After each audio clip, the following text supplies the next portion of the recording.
Donc pour ce qui est des risques climatiques, l'année 2012 a été principalement marquée par une grosse période de gel au mois de février, qui a représenté pour le marché environ 400 millions d'euros.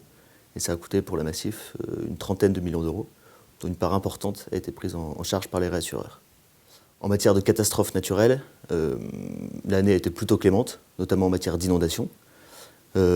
Pour la Massif, par exemple, on a une charge moyenne de 20 millions d'euros. L'année 2012, elle a généré une charge simplement de 5 millions d'euros.